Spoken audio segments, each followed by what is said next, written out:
지난번에 우리는 하나님의 영광스러운 보좌와 그 보좌에 계신 하나님과 그 보좌 옆에 24개의 보좌가 있고 그 보좌에 24명의 장로들이 자리에서 일어나 하나님 앞에 엎드려 하나님을 찬양하며 경배하는 모습을 보았습니다. 그런데 보좌에 앉아 계신 하나님의 오른손에 7인으로 봉해진 안팎으로 쓰여진 책이 들려져 있는 걸 봤는데 바로 그때 천사의 음성이 들려왔습니다. 누가 그 두루마리를 펴며 그 인을 떼기에 합당하냐? 이 책을 풀어서 그 인들을 하나씩 떼내어서 그 책들의 비밀을 밝히고 그 내용을 실행에 옮겨 성취하기에 합당한 자격을 가진 존재가 누구냐라는 음성이 들려온 겁니다. 종말의 때는 가까웠는데 그것을 뗄 인물이 보이질 않는 겁니다. 아담이 죄를 짓고 난 후 모든 사람들은 다 죄를 지었기 때문에, 그리고 타락했기 때문에 이 넓은 우주 안에 하나님의 책을 받을 만한 자격이 있는 자가 한 명도 없는 현실을 보고는 요한이 크게 울었습니다.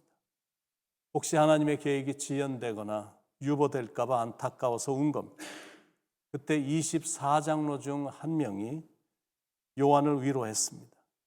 5절에 장로 중에 한 사람이 내게 말하되 울지 말라, 유다 지파의 사자 다윗의 뿌리가 이겼으니 그 두루마리와 그 7인을 떼시리라 하더라.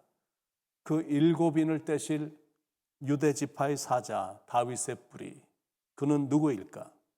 완전히 퍼즐을 푸는 것처럼 그분이 누구인지 이름을 말해주는 겁니다. 그분은 예수 그리스도. 이사야서 11장 1절에 이새의 줄기에서 한 싹이 나며 그 뿌리에서 한 가지가 나서 결실할 것이요 유다 지파의 사자, 이새의 줄기, 다윗의 뿌리가 이겼으니 예수 그리스도가 성육신 하신 후에 십자가에서 죽으시고 부활하심으로 죄와 사망의 권세를 이기셨기에 그분이 심판의 내용이 담긴 7인을 떼기에 합당하다라는 것. 유다 지파의 사자란 표현은 원수 마귀를 정복하실 수 있는 그리스도의 강함을 나타내는 겁니다. 그걸 사도 요한이 한 장로로부터 들었습니다. 그리고 나서 요한이 눈을 들어 다시 보니 그분이 서 계신 겁니다. 그런데 장로로부터 들은 거는 분명히 사자라는 말이었는데, 그분은 유다의 사자라는 말이었는데 거기엔 죽임을 당한 어린 양이 서 있는 겁니다. 6절에 내가 또 보니 보좌와 내 생물과 장로들 사이에 한 어린 양이 서 있는데 일찍이 죽임을 당한 것 같더라. 그런데 그 서 있는 모습이 그냥 보통 양의 모습이 아닌 일찍이 죽임을 당한 것 같은 어린 양의 모습이었다라는 것. 죽임을 당한 것 같더라. 도살당한 것 같다라는 것. 승리한 사자인데 모양은 도살당한 어린 양, 마치 속죄양의 죽은 모습인 것. 하나님 나라의 완성은 사람들이 생각하는 방법이 아닌 하나님의 방식으로 이루어짐을 지금 단면적으로 보여주는 겁니다. 우리는 승리 그러면 상대방을 완전히 묵살시키는 그런 걸 연상을 합니다. 그런데 성경에서 말하는 승리란 다르거든요. 내가 양보하고 내가 손해보고 내가 굴욕당하고 내가 핍박당하고 내가 저줌으로 이기는 승리입니다. 그게 하나님의 방식이고 그게 기독교에서 말하는 십자가의 도고 천국의 삶의 원리입니다. 이 부분을 잘 이해해야 됩니다. 크리스찬들은 이 땅에서 힘을 키워서 그 힘으로 세상을 정복하는 자들이 아니다라는 것. 그건 예수님이 가르쳐 주신 방법이 아닙니다. 그런 방법으로는 세상이 정복되질 않습니다. 세상을 정복하는 방법은 예수님이 가신 그 길을 따라가는 것. 더 정확하게 말하면 십자가의 도를 따르는 것. 6절 후반부에 그에게 7뿔과 7눈이 있으니 이 눈들은 온 땅에 보내심을 받는 하나님의 7영이더라. 그에게 7뿔이 있으니 구약에서 뿔은 힘과 권세와 승리를 상징합니다.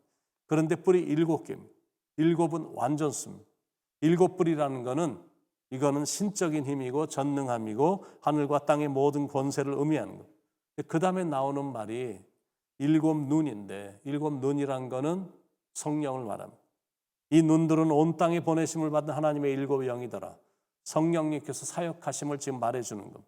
비록 도살당한 어린 양의 모습으로 서 있지만 그건 전쟁에서 진 해잔병에 약한 모습이 아닙니다. 우리는 이미 지난 2000년의 세월 동안 예수님이 어떻게 강력하게 역사하셨는지 다 보았습니다. 그게 진정한 힘이고 그게 진정한 승리입니다. 믿는 사람들은 바로 그 힘을 키워야 되는 겁니다.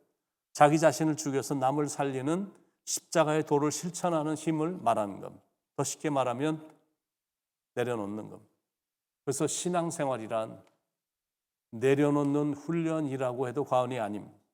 누가 오른뺨을 치거든 왼뺨마저 돌려주고, 누가 속옷을 달라면 겉옷마저 주고, 누가 억지로 오리를 가자고 하면 심리도 가지는 그런 성숙감이 예수님을 따르는 자의 자세입니다. 내 뜻을 버리는 거니까, 그리고 나서 하나님의 계획을 내 안에 채우는 거니까 성숙한 신앙인이죠. 그게 바로 내려놓음입니다. 그것만 가능하면 크게 쓰임받을 수가 있다는 거예요.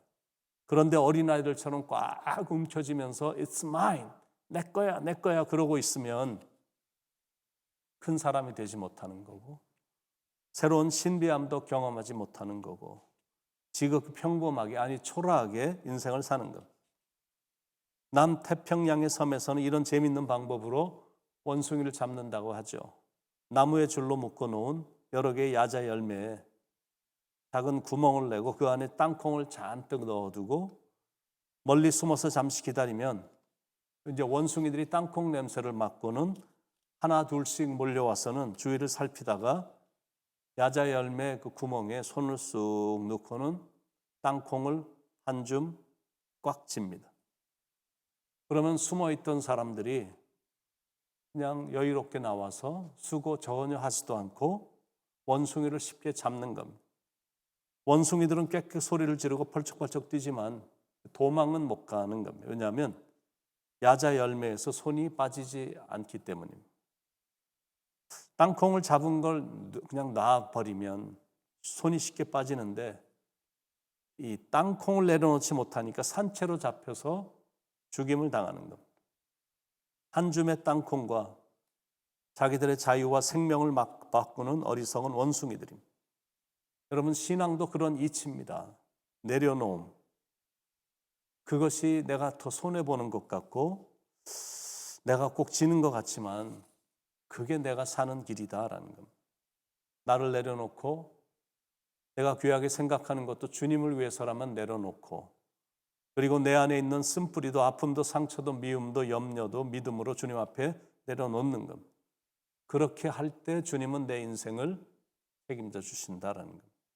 이 땅에서 자신을 내려놓으셨던 예수님이 7개로 봉인된 두루마리를 직접 취하신 것을 요한이 목격을 했습니다. 7절에 그 어린 양이 나와서 보좌에 앉으시니 오른손에서 두루마리를 취하시니라. 사탄을 심판할 권세를 취하셨다라는 겁니다. 그때가 오면 마귀는 그 모든 권리와 힘과 능력을 이렇게 잃게 됩니다. 그래서 이 마귀가 발버둥을 치는 거예요. 왜냐하면 마귀가 여기서 쫓겨나게 되면 불과 유황이 타는 지옥으로 가야 되기 때문에 안 가려고 발악을 하는 겁니다. 그래서 7년간의 극심한 환란이 오게 되는 겁니다. 그러나 천상에서는 어린 양이신 예수님이 두루마리를 취하신 걸 알기 때문에 대축제가 벌어지는 겁니다. 8절에 그 두루마리를 취하심에 내 생물과 24장로들이 그 어린 양 앞에 엎드려 각각 검은고와 향이 가득한 금대접을 가졌으니 이 향은 성도의 기도들이라. 찬양이 시작되고 송영이 시작되고 검은고 작은 기타까지 동원이 돼서 축제가 벌어지는 것, 승리의 축제입니다. 사랑하는 여러분, 혹시 이 세상의 것들을 너무 꽉 잡고 있다면 그 손을 한번 펴시기 바랍니다. 그리고 한번 믿음으로 내려놓을 수 있기를 바랍니다. 아무짝에도 쓸모없는 건데 쓸데없이 붙잡고 있는 그 어떤 것이 있다면 믿음으로 버리길 바랍니다. 다 썩어 없어질 것들인데 붙잡고 있을 필요가 없는 것. 허영심, 교만함, 남들과 비교하는 마음, 정함이 없는 재물의 욕심, 이런 거 다 버리는 것.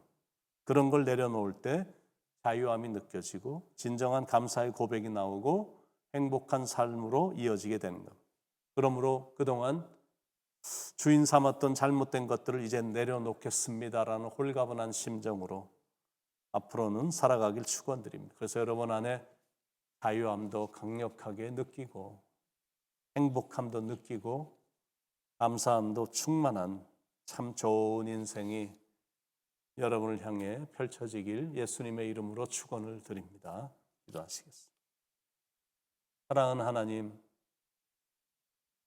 내려놓음의 성숙함이 우리 안에서 나타나게 하여 주시옵소서.